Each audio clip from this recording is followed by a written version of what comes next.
حضرت سلیمان علیہ السلام حضرت داؤد علیہ السلام کے صاحبزادے تھے اور ان کے وارث قرار پائے۔ وَلَقَدْ آتَيْنَا دَاوُودَ وَسُلَيْمَانَ عِلْمًا، ارشاد فرمایا ہم نے حضرت داؤد اور حضرت سلیمان علیہ السلام کو علم عطا کیا۔ علماء نے لکھا ہے کہ اللہ نے انہیں اختیار دیا کہ یا حکومت لے لو، یا دولت لے لو، یا علم لے لو۔ تو انہوں نے کہا مالک ہمیں علم دے دے، تو اللہ نے دولت و حکومت اس کے صدقے سے عطا کر دی۔ تو سب سے بڑی دولت علم ہے۔ تو یہاں کہا کہ ہم نے ان کو علم کے نور سے مالا مال کیا۔ اور اگر بنظر غور مطالعہ کریں تو علم ہی شہنشاہی ہے۔ اسی زمانے میں ایک ملک کو فتح کر لیا گیا اور بادشاہ گرفتار کر کے حاضر لایا گیا، تو جو فاتح تھا اس نے مفتوح کو کہا، اس بادشاہ کو کہا کہ ہم تجھے قتل نہیں کرتے، تمہیں جان کی امان دیتے ہیں، بلکہ اس حکومت میں تجھے عہدہ دینا چاہتے ہیں، اب تم بتاؤ کہ تمہیں کون سے منصب پہ رکھا جائے۔ تو اس نے کہا مجھے معلم لگا دو، مجھے استاد لگا دو۔ تو اس بادشاہ نے ہنس کے کہا پھر بادشاہی چاہتے ہو؟ تو یہ بادشاہی ہے، یہ شہنشاہی ہے علم۔ تو کہا ہم نے ان کو علم کی دولت سے مالا مال کیا۔ وقال الحمد للہ الذی فضلنا علی کثیر من عبادہ المؤمنین، انہوں نے اللہ کی بارگاہ میں عرض کی کہ ساری تعریفیں اللہ کے لیے ہیں جس نے ہمیں اپنے بہت سے مومن بندوں پر فضیلت بخشی ہے۔ نعمت کا شکریہ ادا کر رہے ہیں کہ اتنے اللہ کے بندے تھے، کتنی مخلوقات تھیں اور اہل ایمان بھی کتنے تھے، لیکن ہمیں علم دے کر کے اس نے فضل و شرف عطا کیا، اس پر ہم اللہ کا شکر ادا کرتے ہیں۔ تو علم نصیب ہو جانا یہ اللہ کی بہت بڑی نعمت ہے اور اس پر شکریہ ادا کرنا چاہیے، شکریہ سے نعمت میں اضافہ ہوتا ہے۔ ووارث سلیمان و داود، اور حضرت سلیمان حضرت داود علیہ السلام کے وارث ہوئے۔ قال یا ایھا الناس علمنا منطق الطیر واوتینا من کل شیء، آپ نے کہا اے لوگو ہمیں پرندوں کی بولی سکھائی گئی ہے اور ہمیں ہر چیز عطا کی گئی ہے، بے شک یہ اللہ کا واضح فضل ہے۔ جو بھی ضروریات تھیں، تخت و تاج کے جو بھی تقاضے تھے وہ سارے کے سارے آپ کو عطا کیے گئے۔ حکومت ہے، تخت و تاج ہے، دولت ہے، فوجیں ہیں، تصرف ہے، اور غلے ہیں، جائیدادیں ہیں، زمینیں ہیں۔ کائنات کی کوئی شے ایسی نہیں ہے جس کا وافر حصہ انہیں نہ دیا گیا۔ تو کہا کہ ہمیں ہر شے دی گئی ہے اور یہ اللہ تعالیٰ کا بڑا واضح فضل ہے۔ وَحُشِرَ لِسُلَيْمَانَ جُنُودُهُ مِنَ الْجِنِّ وَالْإِنسِ وَالطَّيْرِ، اور حضرت سلیمان علیہ السلام کے لیے ان کے لشکر جنوں، انسانوں اور پرندوں میں سے جمع کیے گئے تھے۔ اللہ اکبر۔ فَهُمْ يُوزَعُونَ، جنہیں وہ بغرض نظم و تربیت جو ہے وہ آپ کی خدمت میں وہ روکے جاتے تھے اور وہ حاضر کیے جاتے تھے، جمع ہوتے اور پھر ان کو ایک ترتیب دیتے اور لشکر آراستہ ہوتے۔ یعنی آپ کی ملک میں انسان بھی تھے، جن بھی تھے آپ کے لشکر میں، اور پرندے بھی تھے۔ اور جب آپ کا لشکر چلتا تھا تو ایک سمت جن ہوتے، ایک سمت انسان ہوتے، اور اوپر پرندے پرواز کر رہے ہوتے۔ کتنی شان و شوکت پر مشتمل لشکر ہوتا حضرت سلیمان علیہ السلام کا۔ حتی اذا اتوا علی واد النمل، یہاں تک کہ جب وہ لشکر چیونٹیوں کے میدان میں آیا اور وہاں چیونٹیاں جمع تھیں، حضرت سلیمان اپنے پورے لشکر کے ساتھ، پوری شان و شوکت کے ساتھ جب وادی نمل میں داخل ہونے لگے، قالت نملۃ یا ایھا النمل ادخلوا مساکنکم، تو ایک چیونٹی نے کہا کہ اے چیونٹیوں اپنی رہائش گاہوں میں داخل ہو جاؤ، لا یحطمنکم سلیمان وجنودہ وہم لا یشعرون، حضرت سلیمان علیہ السلام اور ان کے لشکر تمہیں کچل نہ دیں اس حال میں کہ انہیں خبر بھی نہ ہو، التفات نہ کریں، توجہ نہ کریں، تم ننھی اور مہین مخلوق ہو اور ان کی توجہ تمہاری سمت نہ ہو اور وہ گزرتے ہوئے تمہیں رون ڈالیں، بے خبری میں ایسا ہو جائے تو تم جلدی کرو اپنی بلوں میں داخل ہو جاؤ۔ اس چیونٹی نے یہ بات اپنی ہم جولیوں سے کہی۔ حضرت امام فخر الدین رازی علیہ رحمہ اسی آیت کریمہ کی تفسیر میں لکھتے ہیں کہ اس چیونٹی کو یہ علم تھا کہ اللہ کے نبی کا لشکر جان بوجھ کر ننھی جان کو بھی ضائع نہیں کرتا، تو اس لیے اس نے کہا کہیں بے خبری میں تمہیں کچل نہ دیں۔ اگر ان کی توجہ ادھر ہوئی تو وہ ایسا کبھی نہیں کریں گے کہ تمہیں کچل ڈالیں۔ تو معلوم یہ ہوا کہ اللہ کے نبی کا لشکر، نبی کا تربیت یافتہ لشکر جان بوجھ کر ننھی جان کو بھی ضائع نہیں کرتا، اور جو جسموں کے ساتھ بم باندھ کر کے چھوٹے چھوٹے بچوں میں گھس جاتے ہیں اور بازاروں میں جا کے پھٹ جاتے ہیں اور پھر بعد میں بڑے فخر سے ذمہ داریاں قبول کرتے ہیں، یہ کسی نبی کا لشکر نہیں، شیطان کا لشکر۔ نبی کا تربیت یافتہ لشکر، قرآن بتاتا ہے، یہ چیونٹی بھی جانتی تھی کہ نبی کی تعلیم اتنی واضح ہے اور نبی امن کا پیغمبر بھی ہوتا ہے، اس لیے کبھی ایسا نہیں ہو سکتا کہ نبی کا تربیت یافتہ لشکر ہو اور جان بوجھ کر کے ننھی جان کو بھی ضائع کرے۔ رسول کریم صلی اللہ علیہ وآلہ وسلم جب کوئی لشکر روانہ کرتے تو اسے حکم دیتے کہ بوڑھوں کو قتل نہیں کرو گے، بچوں کو قتل نہیں کرو گے، عورتوں کو قتل نہیں کرو گے، ان کے مذہبی رہنماؤں کو، پادریوں کو قتل نہیں کرو گے، ان کے عبادت خانے نہیں توڑو گے، فصلیں نہیں اجاڑو گے۔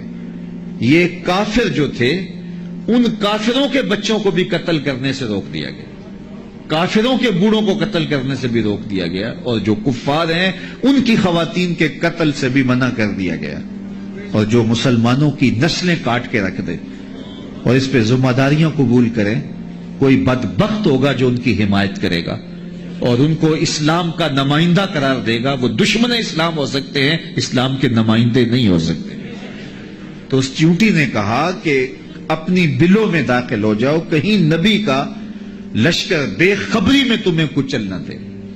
حضرت امام رازی لکھتے ہیں کہ چیونٹی کو یہ علم تھا، اس علم کی وجہ سے اس چیونٹی کو قیامت تک آنے والی چیونٹیوں کا سردار بنا دیا گیا، ملکہ بنا دی گئی قیامت تک۔ اچھا، اگر آپ کی توجہ ہو تو ذات کی چیونٹی ہے، رب نے اس کے نام کی صورت اتاری ہے۔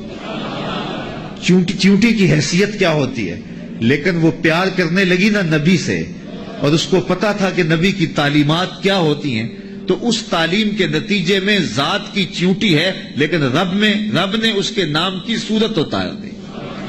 تو اس چیونٹی نے کہا جلدی جلدی اپنی بلوں میں داخل ہو جاؤ، اللہ کے نبی کا لشکر کہیں تمہیں کچل نہ دے اور وہ دھیان نہ کرے، بے خبری میں کہیں ایسا نہ ہو جائے۔ اگر خبر ہوگی تو پھر کبھی ایسا نہیں ہو سکتا، کیونکہ نبی کی تربیت یہ ہے، وہ تو زندگیاں بانٹنے آیا ہے، زندگیاں چھیننے تو نہیں آیا، تو یہ ایسا نہیں ہوگا۔ فَتَبَسَّمَ ضَاحِكًا مِّن قَوْلِهَا، تو حضرت سلیمان پیغمبر نے جب چیونٹی کی اس بات کو سنا تو مسکرا پڑے۔ 3 میل دور تھے حضرت سلیمان علیہ السلام، اتنی دور سے چیونٹی نے کہا کہ جلدی جلدی بلوں میں چلی جاؤ، اللہ کے نبی کا لشکر کہیں بے خبری میں تمہیں کچل نہ دے۔ چیونٹی نے یہ بات کی تو حضرت سلیمان نے 3 میل دور سے سن لی اور پھر مسکرا بھی پڑے۔ اب 3 میل دور سے بات سنی جا سکتی ہے والا چیونٹی کی؟ یہ اس حال سے باہر جو چیونٹیاں چل رہی ہیں، کوئی شخص جو بڑا ہی جو ہے وہ باریک سماعتیں رکھتا ہو، کیا وہ یہاں بیٹھ کر کے چیونٹی کی بات جو باہر ہے اس کو سن سکتا ہے؟ چلو جو آپ کے کرسی کے نیچے چل رہی ہے اس کو سن سکتا ہے، اس کی آواز کو، لیکن 3 میل دور سے چیونٹی کی آواز کو اللہ کا نبی سن بھی رہا ہے، اور جو وہ کہہ رہی ہے اس کو سمجھ بھی رہا ہے، اور اس پر تبسم بھی فرما رہا ہے۔ حضرات علماء فرماتے ہیں، جو تیوریات کے ماہرین ہیں، کہ چیونٹی کے منہ میں زبان نہیں ہوتی، پھر اس نے بات کیسے کر لی؟ ایک مہین سا وجود ہے تو اس کے منہ میں زبان نہیں ہوتی، دانت نہیں ہوتے، تو پھر بات کیسے کرتی ہے؟ اور حضرت سلیمان نے سن کیسے لی؟ تو کہا چیونٹی کے منہ کے قریب دو باریک سے بال ہوتے ہیں، مہین سے دو ریشے ہوتے ہیں، جب اس نے بات کرنی ہوتی ہے تو ان بالوں کو قریب کر کے رگڑتی ہے، اس رگڑنے سے جو آواز پیدا ہوتی ہے اس سے وہ اپنی ہم جولی کو کوئی میسج دے رہی ہوتی ہے۔ اللہ کے نبی کی شان یہ ہے کہ چیونٹی کے باریک اور مہین بالوں کے رگڑنے سے جو آواز پیدا ہوتی ہے 3 میل دور سے اس آواز کو سنتا بھی ہے اور اس سے جو مفہوم نکلتا ہے اس کو سمجھتا بھی ہے۔ اور یہ اس نبی کی شان ہے جو ہاتھ باندھ کے مسجد اقصی میں تیرے نبی کے پیچھے کھڑا تھا۔ تو جب غلام کی یہ شان ہے تو امام کی شان کا عالم کیا ہوگا؟ یہ شان ہے خدمت گاروں کی، سرکار کا عالم۔ مولوی کا تو دماغ خراب ہو گیا ہے کہ اس کی سماعتوں کو تول رہا ہے جس کے غلاموں کی سماعتوں کو نہیں تولا جا سکتا۔ اللہ اکبر۔ فتبسم ضاحکا من قولھا، یہ میں نہیں کہہ رہا، یہ قرآن کہہ رہا ہے۔ حضرت سلیمان پیغمبر نے اس چیونٹی کی بات کو سنا، سن کے سمجھے اور پھر تبسم کیا۔ اللہ اکبر۔ وقال رب اوزعنی ان اشکر نعمتک التی انعمت علی وعلی والدی وان اعمل صالحا ترضاہ وادخلنی برحمتک فی عبادک الصالحین۔ اور اللہ کی بارگاہ میں عرض کی حضرت سلیمان علیہ السلام نے کہ اے میرے پروردگار، مجھے اپنی توفیق سے اس بات پر قائم رکھ کہ میں تیری اس نعمت کا شکر بجا لاتا رہوں جو تو نے میرے اوپر کی اور میرے والدین کے اوپر کی۔ جو نعمتیں بندے کے اوپر ہوتی ہیں اس کا بھی شکریہ ادا کرنا چاہیے، اور جو صالح اولاد ہوتی ہے، جو ماں باپ پر نعمتیں عطا ہوئی ہوتی ہیں، ان کا بھی شکریہ ادا کرنا، کیونکہ ماں باپ کی نعمتیں اولاد تک بھی پہنچتی ہیں۔ مجھے بتاؤ، اگر میں اور آپ کسی کافر کے گھر میں پیدا ہوتے، معاذ اللہ کسی ہندو یا سکھ کے گھر میں پیدا ہوتے، تو آج کیا ہمارے سینے میں ایمان کا چراغاں ہوتا؟ ہم کسی یہودی کے گھر میں پیدا ہوتے تو ہمارے گھر میں ایمان کی روشنی ہوتی؟ ہم کہتے ہیں ہم بڑے سیانے ہیں، بڑے سمجھدار ہیں، ہم مطالعہ کرتے، ہم مختلف ادیان کو پڑھتے اور پھر مسلمان ہو جاتے۔ کیا ایسا ہوتا یا کہ ہم اسی ظلمت اور اندھیرے میں ہوتے؟ تو پھر ہمارے ماں باپ تھے نا جو مسلمان تھے، اور ہم ان کی آغوش میں آئے تو اللہ نے وہ نور ہمیں بھی دیا۔ تو ہمیں اپنے اوپر ہونے والے اس کرم کا احسان جو ہے وہ اللہ کے حضور اس کا شکر ادا کرنا چاہیے، اور ساتھ یہ بھی شکر ادا کرنا چاہیے کہ مالک تیرا کرم ہے کہ تو نے ہمارے ماں باپ کو دین دیا تھا، اور وہ نعمت ہمیں ان کی وساطت سے نصیب ہو گئی۔ علامہ اقبال کہا کرتے تھے، نام تو از پدر آموختم، حضور آپ کا نام میں نے اپنے باپ سے سیکھا تھا۔ وہ حضور کے عاشق تھے تو میں بھی حضور کا غلام بنا۔ ہمارے ماں باپ حضور کا نام لیتے تھے تو کیا کیفیتیں ہوتی تھی، آنکھوں میں آنسو آ جاتے تھے۔ تو آج چونکہ وہ حضور کے عاشق تھے، وہ حضور سے محبت کرنے والے تھے، وہ اولیاء کی چوکھٹوں پہ جانے والے تھے، تو آج اللہ نے یہ دولتیں ہمارے سینے میں بھی رکھی۔ تو جب اس نعمت کا شکریہ ادا کریں جو ہمارے وجود پر ہیں، تو ان نعمتوں کا شکریہ بھی ادا کریں جو ہمارے والدین پہ ہوئی ہیں۔ تو حضرت سلیمان نے یہ ہمیں شکر کرنے کا ایک عجیب طریقہ دیا، خوبصورت طریقہ دیا، اور عرض کی مالک میں ان نعمتوں کا شکر ادا کرتا ہوں جو تو نے میرے اوپر کی، اور ان نعمتوں کا بھی شکریہ میں ادا کرتا ہوں جو میرے ماں باپ پر کی۔ اللہ اکبر۔ اور مجھے یہ توفیق دے کہ میں ایسے نیک عمل کرتا رہوں جن سے تو راضی ہو۔ اللہ اکبر۔ اور مجھے اپنی خاص رحمت سے اپنے نیک بندوں میں داخل فرما لے۔ حضرت سلیمان علیہ السلام ایک دن اپنے لشکر کا جائزہ لیتے ہوئے پرندوں کی جانب نکلے۔ کیسی شان و شوکت تھی، جنوں پر بھی حکومت، انسانوں پر بھی حکومت، پرندوں پر بھی حکومت۔ وتفقد الطیر، تو آپ نے پرندوں کا جائزہ لیا۔ فقال ما لی لا اری الہدہد، فرمایا میں ہدہد کو نہیں دیکھ رہا۔ اور پھر فرمایا ام کان من الغائبین، وہ واقعی غائب ہو گیا ہے۔ لأعذبنہ عذابا شدیدا، میں اس کو سخت عذاب دوں گا۔ او لأذبحنہ، یا اس کو میں ذبح کر دوں گا۔ او لیاتینی بسلطان مبین، یا وہ میری جانب میرے پاس اپنے بے قصور ہونے کی کوئی واضح دلیل لائے۔ تین باتیں کی، یا تو سخت عذاب دوں گا، یا ذبح کر دوں گا یا پھر اپنی صفائی میں کوئی مضبوط دلیل لائے۔ حضرت سلیمان علیہ السلام بیت اللہ کی حاضری کے بعد واپس آ رہے تھے اور صنعاء کے مقام پہ جو یمن کا شہر ہے وہاں آپ نے پڑاؤ کیا اور وہاں آپ نے جانوروں کا جائزہ لیا اور وہاں ہدہد کو نہ دیکھا۔ مفسرین فرماتے ہیں جب پانی کی ضرورت ہوتی تو ہدہد کو حاضر کیا جاتا اور یہ ہدہد جو تھا وہ پھر بتاتا کہ کس جگہ پانی ہے۔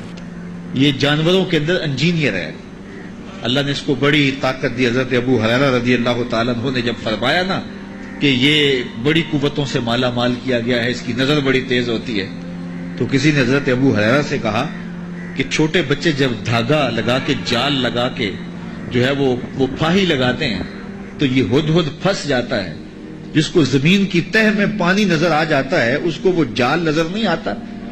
تو حضرت ابو ہریرہ بولے تقدیر کا جال نظر نہیں آتا، تو تقدیر کا جال بڑا ڈاڈا ہوتا ہے، وہ نظر نہیں آتا۔ یہ آپ نے ایک جانور دیکھا ہوگا کن کھجورا، اس کے 100 پاؤں ہوتے ہیں، 100 پاؤں، اور یہ جو سانپ ہوتا ہے اس کے کوئی پاؤں نہیں ہوتے، یہ اپنے جسم کو بل دے کے آگے بڑھتا ہے، اور کن کھجورا اس کے 100 پیر ہوتے ہیں، اور سانپ کی مرغوب غذا ہے کن کھجورا، اور جب اس کو یہ نظر آئے تو یہ دوڑتا ہے اور سانپ پیچھے دوڑ کے اس کو شکار کر لیتا ہے۔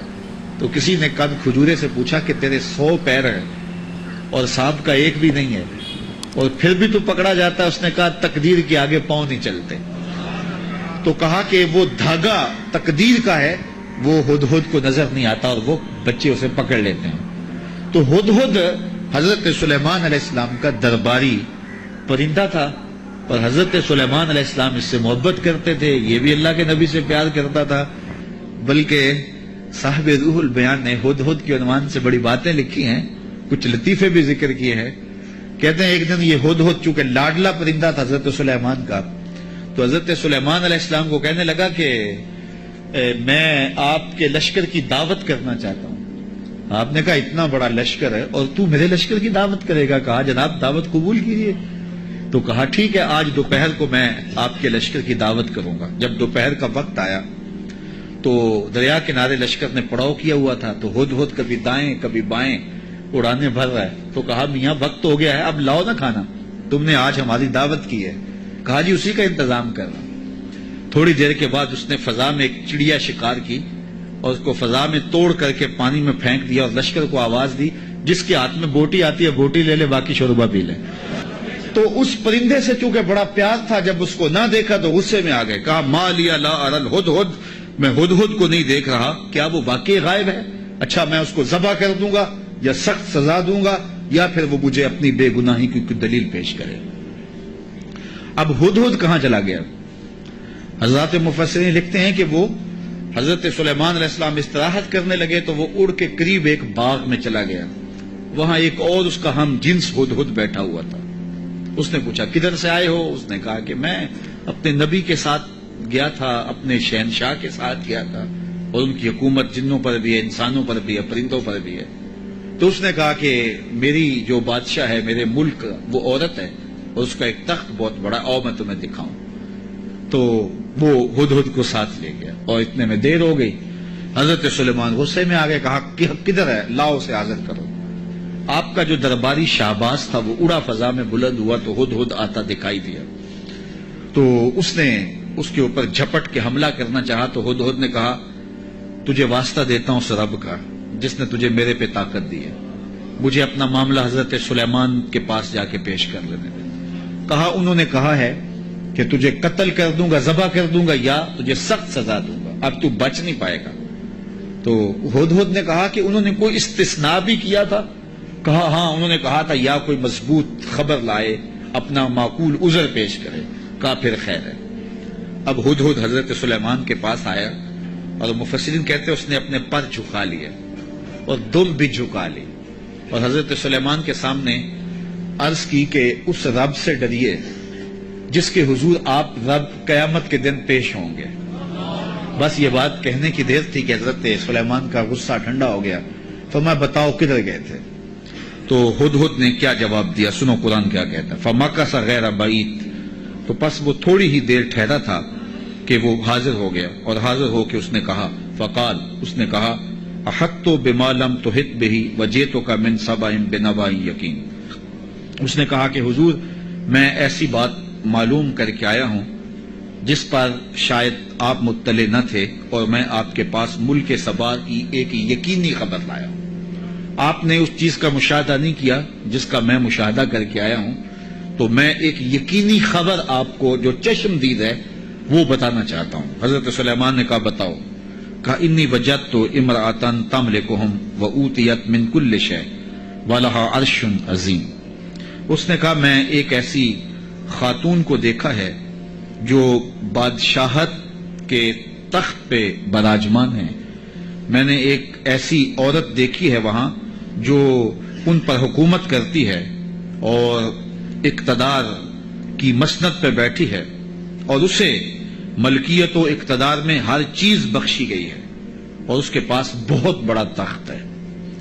یہ شہرہ آفاق تخت تھا جو ملکہ بلقیس کے پاس تھا، اور یہ 40 ہاتھ چوڑا تھا، 80 ہاتھ لمبا تھا۔ شرعی ہاتھ جب کہا جاتا ہے تو وہ کونی تک ہوتا ہے، تو گویا دوسرے لفظوں میں 1.5 فٹ کا ایک ہاتھ لگائیں تو یہ 60 ہاتھ چوڑا تھا، اور 120 ہاتھ جو ہے وہ لمبا تھا۔ سونے چاندی اور قیمتی دھاتوں کا بنا تھا، اور 7 منزلیں تھیں اس کی، اور قیمتی موتی اس کے اوپر لگے تھے، اور جب وہ اپنا دربار لگاتی تو اس تخت کے اوپر بیٹھتی، اور اس کے 12,000 سردار تھے قوم کے جن کے تحت فوجیں تھیں، اور ایک مضبوط نظم و نسق تھا، ہر شے فوجیں آلات حرب و ضرب بہت کچھ دیا گیا تھا۔ تو اس بات کی کہانی سنائی، اور آگے فرمایا وجدتها وقومها يسجدون للشمس من دون اللہ، میں نے دیکھا ہے وہ اور اس کی قوم اللہ کے علاوہ سورج کو پوجتی ہے، اللہ کو چھوڑ کر سورج کی پرستش کرتی ہے۔ وَزَيَّنَ لَهُمُ الشَّيْطَانُ أَعْمَالَهُمْ، اور شیطان نے ان کے لیے ان کے اعمال مزین کر دیے ہیں۔ فَصَدَّهُمْ عَنِ السَّبِيلِ، اور شیطان نے ان کو راہ حق سے، راہ توحید سے روک دیا ہے۔ فَهُمْ لَا يَهْتَدُونَ، اور وہ ہدایت نہیں پا رہے۔ اللہ يَسْجُدُوا لِلَّهِ الَّذِي يُخْرِجُ الْخَبْءَ فِي السَّمَاوَاتِ وَالْأَرْضِ وَيَعْلَمُ مَا تُخْفُونَ وَمَا تُعْلِنُونَ۔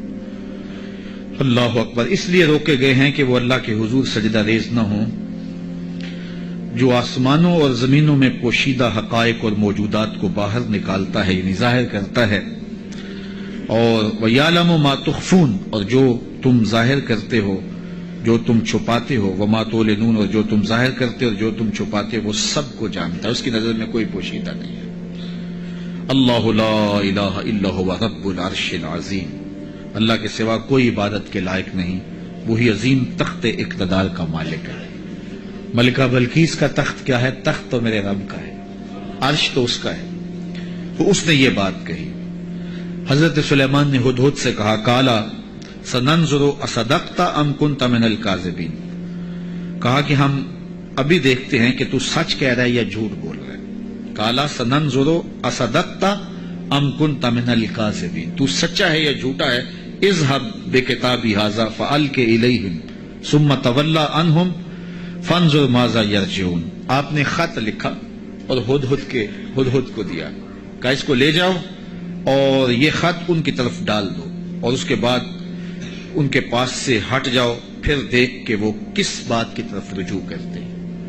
اس خط کے اوپر حضرت سلیمان علیہ السلام نے تحریر کی، ہدہد کے سپرد کیا۔ 1 مہینے کی مسافت پر تھا یہ ملک سبا حضرت سلیمان علیہ السلام کے ملک شام سے، 1 مہینہ جاتے ہوئے لگتا تھا، 1 مہینہ آتے ہوئے لگتا تھا۔ کہا یہ خط لے جاؤ میرا، اور ملک سبا میں جاؤ اور ملکہ بلقیس کو دے آؤ، اور پھر دیکھو کہ وہ کیا کہتے ہیں۔ ہدہد نے خط پکڑا، بادشاہ تخت پہ بیٹھی تھی، اس نے جا کے خط پھینک دیا۔ جب ملکہ نے خط پکڑا اور اس کو کھولا اور پڑھا، نبی کی جلالت تھی، چونکہ صرف بادشاہ نہیں تھے، نبی بھی تھے، تو کہتے اس کا وجود کانپنے لگا، اور اس نے اپنی قوم کے سرداروں کو کہا کہ قالت یا ایھا الملأ انی القی الی کتاب کریم، اے میری قوم کے سرداروں، میری طرف ایک عزت والا خط ڈالا گیا ہے۔ علماء تفسیر نے لکھا ہے کہ یہ لفظ ہی اس کے لیے بہتری کی ضمانت بن گیا کہ اس نے نبی کے خط کو عزت والا خط کہا. بعد میں جو ہوا اور پھر وہ متی ہوئی اور اللہ نے اس کے لیے بہتریوں کے دروازے کھولے، وہ اس کی اس تکریم کی وجہ سے. خسرو پرویز کی جانب میرے رسول کریم صلی اللہ علیہ وسلم نے خط بھیجا تھا تو اس نے ٹکڑے کر دیے تھے. تو آقا کریم علیہ السلام نے جب سنا تو فرمایا اللہ اس کی سلطنت کے ٹکڑے کرے گا، اور ایسے ہوا. تو پرویز نے حضور کا خط پھاڑا تھا تو ذلیل و رسوا ہو گیا، اور اس نے اللہ کے پیغمبر کے خط کو سینے سے لگایا اور کہا یہ عزت والا خط ہے جو میری جانب ڈالا گیا ہے. انہ من سلیمان، بے شک یہ حضرت سلیمان کی طرف سے ہے. وَإِنَّهُ بِسْمِ اللَّهِ الرَّحْمَٰنِ الرَّحِيمِ، اور بے شک اس میں یہ لکھا ہے کہ اللہ کے نام سے شروع جو رحمان اور رحیم ہے. تو یہ خط سلیمان علیہ السلام کی جانب سے لکھا گیا تھا، اور وہاں اس زمانے میں خط لکھنے والا اپنا نام پہلے لکھتا تھا، پھر مضمون خط کا لکھتا تھا. تو آپ نے پہلے کہا انہ من سلیمان وَإِنَّهُ بِسْمِ اللَّهِ الرَّحْمَٰنِ الرَّحِيمِ اللہ تعالیٰ علیہ وَاتُونِی مُسْلِمِین. دو لفظ لکھے. آپ نے کہا خط کا مضمون یہ تھا تم مجھ پر سربلندی نہ چاہو، مجھ سے بڑا بننے کی کوشش نہ کرنا، سربلندی نہ چاہو، اور فرما بردار ہو کے میرے پاس حاضر ہو جاؤ. بس دو لفظ تھے، حضرت سلیمان کی مہر تھی، اور یہ خط ہدہد نے جا کے ملکہ بلقیس کو دیا. اس کا وجود کانپنے لگا، پھر وہ سنبھلی اور اپنے سرداروں سے کہنے لگی قالت یا ایھا الملؤ افتونی فی امری ما کنت قاطعۃ امرا حتی تشہدون. اے میرے درباریوں، تم مجھے بتاؤ اس معاملے میں کیا تمہارا مشورہ ہے، چونکہ میں کسی بھی معاملے میں قطعی فیصلہ کرنے سے قبل تمہیں حاضر کرتی ہوں اور تم سے مشورہ لیتی ہوں. مشورے کے بغیر میں نے آج تک کبھی قدم نہیں اٹھایا، اور یہ میرا معمول ہے. اب یہ خط آیا ہے، اس کا یہ مضمون ہے جو میں تمہیں سنایا ہے، اب تم بتاؤ کہ اب کیا کیا جائے. اب 12,000 سردار تھے اور ان کے ماتحت فوجیں تھیں. قالو بولے نحن اولو قوت و اولو باس شدید، کہنے لگے کہ ہم طاقتور ہیں، سخت جنگجو ہیں، اور ہم لڑنے کے لیے تیار ہیں. قوم کا مورال بلند ہے، فوجیں پوری طاقت میں ہیں، آلات حرب و ضرب بھی ہیں، کوئی کمزوری نہیں ہے. آپ اگر حکم دیں تو ہم حاضر ہیں. والامر الیک فانظری ماذا تامرین، لیکن معاملہ آپ کے ہاتھ میں ہی ہے، حکم آپ کا ہی چلے گا، لیکن ہماری جانب سے کوئی کمزوری نہیں، ہم بالکل تیار ہیں، مستعد ہیں، فعال ہیں، فوجیں تیار ہیں، مورال بلند ہے، لڑنے کے لیے آمادہ ہیں. تو اب آپ کا حکم ہے، کیا آپ حکم دیتی ہیں؟ قالت ان الملوک اذا دخلوا قریۃ افسدوها وجعلوا اعزۃ اہلها اذلہ. ملکہ نے کہا کہ بے شک جب بادشاہ کسی بستی میں داخل ہوتے ہیں تو اسے برباد کر دیتے ہیں اور وہاں کے باعزت لوگوں کو ذلیل و رسوا کر ڈالتے ہیں، اور یہ لوگ یعنی بادشاہ اسی طرح کریں گے. تو اگر تم مجھے موقع دو، اور میرا مشورہ یہ ہے کہ میں وَإِنِّي مُرْسِلَةٌ إِلَيْهِمْ بِهَدِيَّةٍ، میں پہلے ان کی طرف کوئی ہدیہ بھیجتی ہوں. ہم لڑائی کا طبل نہ بجائیں، ہم پہلے ان کی طرف ہدیہ بھیجیں، پہلے دیکھیں. فَنَاظِرَةٌ بِمَا يَرْجُو الْمُرْسَلُونَ، پھر ہم دیکھتے ہیں کہ جو ہمارے قاصد گئے ہیں وہ کیا پیغام لاتے ہیں. اگر وہ ہمارے ہدیے کو قبول کر لیتے ہیں اور کوئی ہماری سیٹنگ ہو جاتی ہے تو پھر تو لڑائی کی ضرورت نہیں ہے. لڑائی بہت خطرناک ہوتی ہے، اس کے انجام بڑے بھیانک ہوتے ہیں. وہ تھی بڑی سمجھدار. فوجوں نے کہا ٹھیک ہے، جرنیلوں نے کہا لڑیں گے، اور سرداروں نے کہا قوم کا مورال بلند ہے، اور جو ہے وہ افسروں نے کہا کہ ہماری فوج بڑی ٹریننگ یافتہ ہے، ہمارے پاس آلات وہ ضرب موجود ہیں، لڑیں گے. لیکن اس نے کہا صبر کرو، پہلے میں کوئی تحفہ دے کے قاصد بھیجتی ہوں. وہ قاصدوں کو کیا جواب دیتے ہیں؟ لڑائی تو آخری حال ہے، پھر ہم دیکھیں گے. فلما جاء سلیمان، جب قاصد حضرت سلیمان کے پاس آیا، کہتے ہیں وہ تحفہ کیا تھا؟ مفسرین نے لکھا ہے کہ وہ سونے کی اینٹ تھی، اور اس کو قیمتی کپڑے میں دیباج میں لپیٹ کر کے باقاعدہ اس کے لیے جو ہے وہ ایک چیز بنائی گئی، اور غلافوں میں لپیٹ کر کے وہ خادم حضرت سلیمان کے پاس قاصد لے کر حاضر ہوا کہ ان کو اینٹ پیش کریں. چونکہ سونے اور چاندی سے بادشاہ لوگ بڑے خوش ہوتے ہیں. حضرت سلیمان کو جب پتا چلا کہ ان کے قاصد آ رہے ہیں اور اللہ کے نبی نے نور نبوت سے دیکھا بھی وہ کیا لا رہے ہیں، تو جنوں کو کہا حاضر ہو جاؤ، حاضر ہو گئے. کہا 1000 سونے کی اینٹیں میرے تخت کے آگے فرش پر بچھا دو.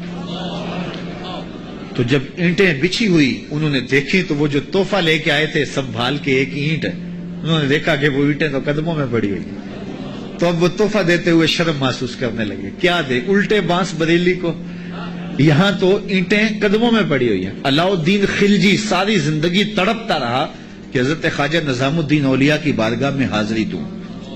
آپ مانتے نہیں تھے، آپ کا مزاج ایسا تھا کہ شاہوں سے گریزاں تھے. تو اس نے بڑا زور کیا. خیر جب اس نے یہ ارادہ کر لیا کہ میں حاضر ہونا ہے تو آپ نے علاء الدین کو لکھا کہ فقیر کی خانقاہ کے 2 دروازے ہیں، اگر تو ایک سے آیا تو میں دوسرے سے باہر نکل جاؤں گا، اور اگر تو نے زیادہ تنگ کیا تو تیرا شہر چھوڑ جاؤں گا. خیر بادشاہ نے ایک دن جو ہے وہ بغیر بتائے خانقاہ میں حاضری دی. شیخ کو پتا چلا تو انہوں نے دروازے پر پہرے دار کھڑے کر دیے کہ بادشاہ کو اندر نہیں آنے دینا. بادشاہ نے ان کے تیور پڑے فقیروں کے، تو یہ جو پیروں کے مرید ہوتے تو دیوانے ہیں. کہا کہ یہ تو مر جائیں گے لیکن شیخ کے دروازے سے اندر نہیں جانے دیں گے. تو بادشاہ کو شرارت سوجی تو اس نے کاغذ کے ٹکڑے پہ لکھا کہ یہ کیا ہوا کہ بادشاہوں کے دروازوں پہ بھی بواب چوکیدار اور فقیروں کے دروازے پہ بھی بواب. تو اندر سے شیخ نے اسی کاغذ کے ٹکڑے پہ بیک پہ اس کی پشت پہ لے کے بھیجا، فرق یہ ہے کہ بادشاہوں کے درباروں پر جو بواب ہوتے ہیں وہ فقیروں کو روکنے کے لیے ہوتے ہیں، اور جو فقیروں کی چوکھٹ پہ بواب ہوتے ہیں وہ امیروں کو روکنے کے لیے ہوتے ہیں. بادشاہ کہنے لگا کہ مجھے حضرت کی خانقاہ تو دیکھنے کی اجازت ہوگی. خدام نے کہا کوئی حرج نہیں ہے. تو وہ خانقاہ لنگر خانہ دیکھنے لگا، بہت بڑی خانقاہ تھی.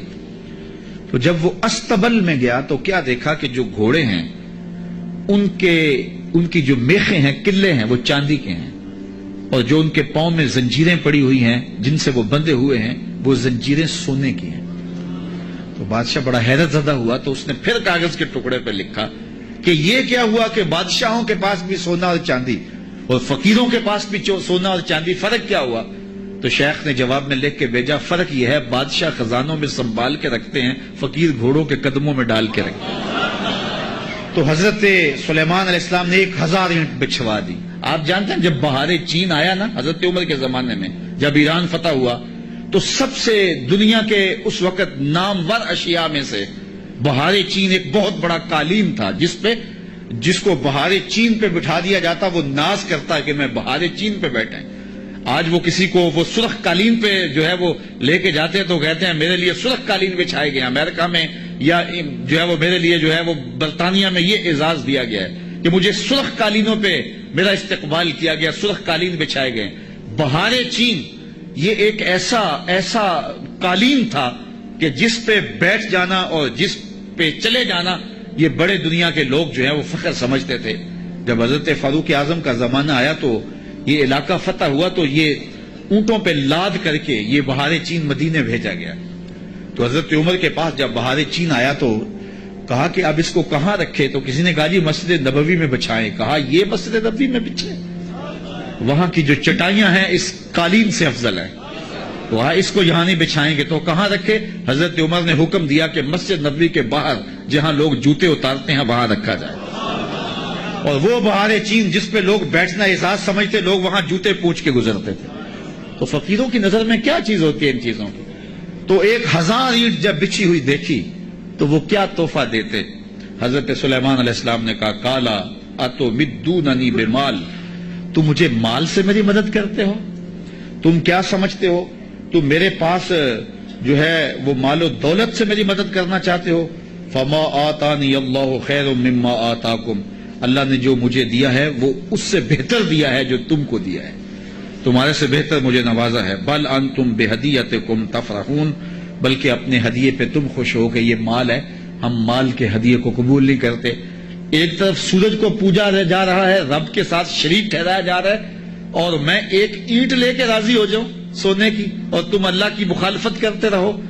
یہاں سمجھنے کے لیے بہت کچھ ہے کہ اللہ کے حکموں کی نافرمانی کر رہا ہو اور پیر صاحب کو نذرانہ دے دے اور پیر صاحب یہیں چپ ہو جائے کہ کوئی نہیں مجھے نذرانہ مل گیا ہے، یہ سمجھنے کے لیے کافی ہے۔ سونے کی اینٹ لے کے آئے ہیں، فرمایا وہ بتوں کو پوج رہے ہیں، وہ سورج کو پوج رہے ہیں، اور مجھے اس نذرانے سے چپ کروانا چاہتے ہیں، ایسا نہیں ہوگا۔ اور آپ نے اس قاصد کو پیغام دیا، ارجع الیہم، جا ان کے پاس اور ان کو بتا جا کے کہ فَلَنَاتِيَنَّهُمْ بِجُنُودٍ لَا قِبَلَ لَهُمْ بِهَا وَلَنُخْرِجَنَّهُمْ مِنْهَا أَذِلَّةً وَهُمْ صَاغِرُونَ۔ ان کو جا کے بتا کہ ہم ایسا لشکر لے کے آ رہے ہیں جس کا تم مقابلہ نہیں کر پاؤ گے، اور تمہیں ذلیل کر کے رسوا کر کے شہروں سے نکالیں گے، تیار ہو جاؤ۔ حضرت سلیمان نے اس قاصد کو پیغام بھیجا۔ جب اس نے جا کے پیغام دیا اور حضرت سلیمان کے دربار کی کہانیاں سنائیں، تو پھر لڑائی کی ہمت کس کو ہوتی؟ نبی کو اللہ نے روب دیا ہوتا ہے، نبی کا روب جو ہے وہ لوگوں پہ پڑ جاتا ہے۔ اللہ اکبر! تو کس کو ہمت ہوتی؟ ملکہ بلقیس نے کہا کہ اب میں خود جاتی ہوں، تو وہ خود تیار ہوئی اور وہ حضرت سلیمان کی بارگاہ میں حاضر ہونے کے لیے ملک سبا سے چلی۔ ادھر بھی وقت گزرتا گیا، جب 3 فرسخ دور وہ دربار سے رہ گئی، 1 فرسخ اور 3 فرسخ 5 کلومیٹر لگا لیں، آپ یہ کہہ لیں کہ وہ بائی پاس پہ یا وہ یہ چناب پل پہ، اتنے فاصلے پہ جب اس کا آنا ہوا تو حضرت سلیمان بیٹھے تھے اور آپ نے اپنے درباریوں سے کہا، قال یا ایھا الملأ ایکم یاتینی بعرشها قبل ان یاتونی مسلمین۔ دربار لگا تھا، جن بھی بیٹھے تھے، انسان بھی بیٹھے تھے، پرندے بھی تھے۔ آپ نے کہا میرے درباریوں، وہ بلقیس آ گئی ہے، یہاں قریب ہی آ گئی ہے، تو اس کا وہ تخت جس پہ اسے ناز ہے، کوئی ہے جو اٹھا لائے اس کے لانے سے پہلے؟ کیسی شان حضرت سلیمان کی! وہ بائی پاس پہ آ گئی ہے اور تخت 1 مہینہ جاتے ہوئے لگتا ہے، 1 مہینہ آتے ہوئے لگتا ہے۔ یہ طاقتیں ہیں اللہ کے بندوں کی۔ اللہ اکبر! تو کہا وہ تو ادھر آ گئی ہے، تو کوئی ہے جو اس کا تخت جا کے جلدی جلدی اٹھا لائے؟ تو جب آپ نے یہ بات کہی تو ایک جن اٹھا، قال عفریت من الجن انا آتیک بہ۔ ایک جن کہنے لگا حضرت میں لاتا ہوں۔ کب لاؤ گے؟ قبل ان تقوم من مقامک، آپ کی مجلس ختم ہونے سے پہلے پہلے حاضر کر دیتا ہوں۔ اور مجلس ختم ہوتی تھی زوال کے وقت، دوپہر کے وقت، صبح شروع ہوتی اور دوپہر کو ختم ہو جاتی، تو کچہری لگی تھی، کہا کچہری ختم ہونے سے پہلے پہلے میں لے آتا ہوں۔ وَإِنِّي عَلَيْهِ لَقَوِيٌّ أَمِينٌ، طاقتور بھی ہوں، لے بھی آؤں گا، اور امین بھی ہوں، کوئی ایک موتی بھی ضائع نہیں ہوگا، تو تخت میں لے کے آتا ہوں۔ اور 1 مہینہ میں نے عرض کیا جاتے ہوئے لگتا ہے، 1 مہینہ کئی ہاتھ موٹا تھا، 7 منزلیں تھیں، 40 ہاتھ چوڑا تھا، 80 ہاتھ لمبا تھا، سونے اور چاندی اور قیمتی جواہر سے مرصع تھا، اور 7 کوٹریوں میں مکفل تھا، تالے لگے تھے، پہرے دار کھڑے تھے، جیب میں ڈال کے بھی لانا ہو پھر بھی 2 مہینے چاہیے۔ اور اس تخت کو لانے کا کہا دوپہر تک لے آتا ہوں۔ بڑی بات تھی نا، حضرت سلیمان خوش ہو جاتے کہ بڑی بات ہے، تو میں نہیں، مجھے اس سے بھی پہلے چاہیے، مجھے اس سے بھی پہلے چاہیے۔ پھر وہ اٹھا جس کے سینے میں زبور کا علم تھا، قال الذی عندہ علم من الکتاب، پھر وہ شخص کھڑا ہوا جس کے سینے میں علم زبور تھا، وہ آپ کا خالہ زاد بھی تھا، آپ کا صحابی بھی تھا، عاصب بن برخیہ نام علماء تفسیر نے بتایا ہے، اور اسے اسم اعظم آتا تھا۔ وہ کھڑا ہو گیا، اس نے کہا انا آتی کا بہی، حضرت میں لے آتا ہوں۔ کہا کب لاؤ گے؟ وہ تو دوپہر تک کا وقت دے رہا ہے، تم کب لاؤ گے؟ تو سنو اس نے کیا کہا، بولا قبل ان یرتد الیک طرفک، حضور آپ آنکھ بعد میں جھپکیں گے، تخت پہلے پڑا ہوگا۔ آپ آنکھ بعد میں جھپکیں گے، تخت پہلے پڑا ہوگا۔ اللہ اکبر! فلما رآہ مستقرا عندہ قال ھذا من فضل ربی، حضرت سلیمان نے بھی آنکھ جھپکی نہیں تھی، تخت سامنے پڑا ہوا۔ تو حضرت سلیمان بے ساختہ پکار اٹھے، یہ میرے رب کا فضل ہے جس نے میرے امتی کو یہ طاقت دی۔ یار بنی اسرائیل کے نبی کے امتی کی یہ شان، تو بنی اسرائیل کے یہ نبی مقتدی بن کے جس کے امام کے پیچھے کھڑے تھے مسجد اقصی میں، اس امام کی شان کا عالم کیا ہو؟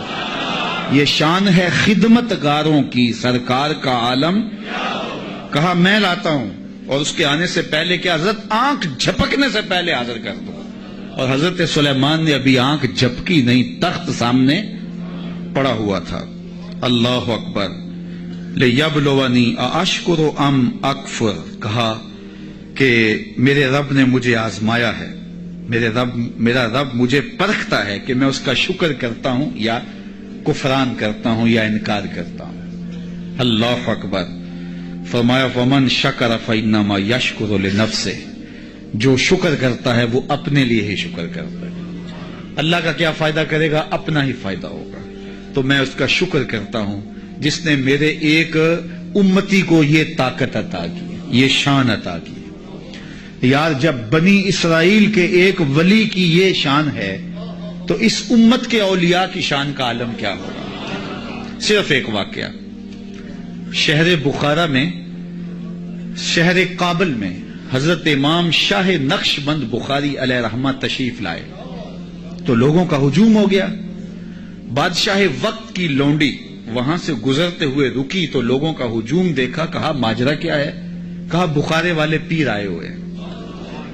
تو کہا یہ پیر کیا ہوتے ہیں؟ لوگوں نے بتایا یہ اصلاح قلب کرنے والے لوگ ہوتے ہیں، یہ دلوں کے حکیم ہوتے ہیں، ڈاکٹر ہوتے ہیں، اور یہ باطن کی صفائیاں کرنے والے لوگ ہوتے ہیں، اور اللہ نے ان کو تکوینی اور تشریعی طاقتیں بھی عطا کی ہوئی ہوتی ہیں، اور کبھی ایسا ہوتا ہے کہ یوکھے ویلے کام بھی آتے ہیں۔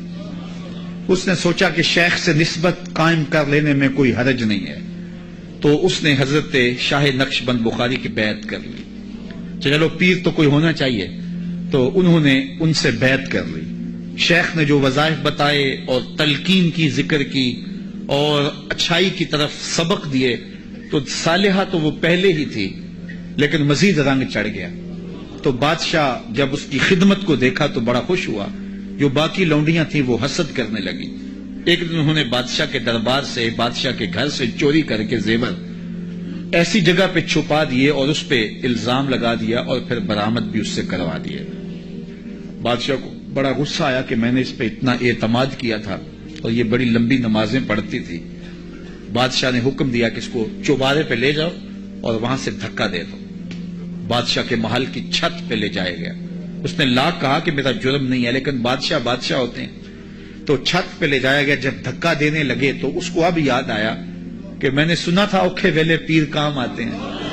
تو اس نے بخارے کی طرف منہ کر کے کہا شیع للہ چو گدائے مستمند المدد خواہم ز شاہ نقشبند۔ سنا ہے اوکھے ویلے پیر کام آتے ہیں، اس سے اوکھا ویلا میرے پہ تو نہیں آ سکتا۔ یہ اس نے کہا تو پیچھے جلاد نے دھکا دے دیا۔ جب نیچے آئی تو حضرت شاہ نقشبند بخاری کا دامن پھیلا ہوا تھا۔ آپ نے آرام سے پکڑ کے نیچے رکھ دیا تو اس نے حیرت سے پوچھا حضرت آپ کب آئے ہیں؟ تو شاہ نقشبند بخاری فرمانے لگے تو از چبارہ آمدی من از بخارا آمدم، تو چبارے سے چل پڑی تھی میں بخارے سے چل پڑا۔ تو کہا حضرت آنکھ جھپکنے سے قبل وہ تخت حاضر کر دوں گا۔ جب تخت حاضر ہو گیا کہا یہ میرے رب کا فضل ہے جس نے مجھے اتنی طاقت عطا فرمائی۔ ومن کفر فإن ربی غنی کریم۔ اور اگر کوئی ولیوں کی اس طاقت کو نہیں مانتا، نبیوں کی اس طاقت کو نہیں مانتا، اللہ کے بندوں کی طاقتوں کو نہیں مانتا، اللہ کو پرواہ بھی کوئی نہیں۔ نہ مانے کوئی، اللہ کو کیا پرواہ ہے، وہ غنی بھی ہے اور کریم بھی ہے۔ کالا نکروا لہا عرشہا ننظر اتہتدی ام تکون من الذین لا یہتدون۔ آپ نے فرمایا جلدی جلدی کرو، تخت کا حلیہ بھی بدل دو، اس کی شکل جلدی جلدی تبدیل کر دو، تاکہ جب وہ آئے تو ہم دیکھیں کہ وہ اس کو پہچانتی ہے یا نہیں پہچانتی۔ تو تخت کا حلیہ بدل دیا گیا۔ فلما جاءت، جب ملکہ بلقیس پہنچی، قیل اہٰذا عرشک، کہا تیرا بھی اس جیسا کوئی تخت ہے؟ اس تخت کی طرف اشارہ کر کے کہا کہ کیا تمہارا تخت اسی طرح کا ہے؟ تو قالت کانہ ہوا، بولی یہ وہی تو ہے، یہ وہی تو ہے، بولی یہ وہی ہے۔ وَأُوتِينَا الْعِلْمَ مِنْ قَبْلِهَا وَكُنَّا مُسْلِمِينَ۔ اس نے کہا کہ ہمیں اس کی پہلے خبر ہو گئی۔ حضرت آپ تخت کو بدل بدل کے نہ دکھائیں، ہم پہلے ہی مان گئے ہیں، ہم پہلے ہی مان گئے ہیں، اور ہم مطیع بن کے آئے ہیں، فرما بردار بن کے آئے ہیں۔ وَصَدَّهَا مَا كَانَتْ تَعْبُدُ مِن دُونِ اللَّهِ، اور اس ملکہ کو اس معبود باطل نے پہلے قبول حق سے روک رکھا تھا۔ اللہ اکبر۔ کس نے؟ جس کو وہ اللہ کے علاوہ پوجتی تھی۔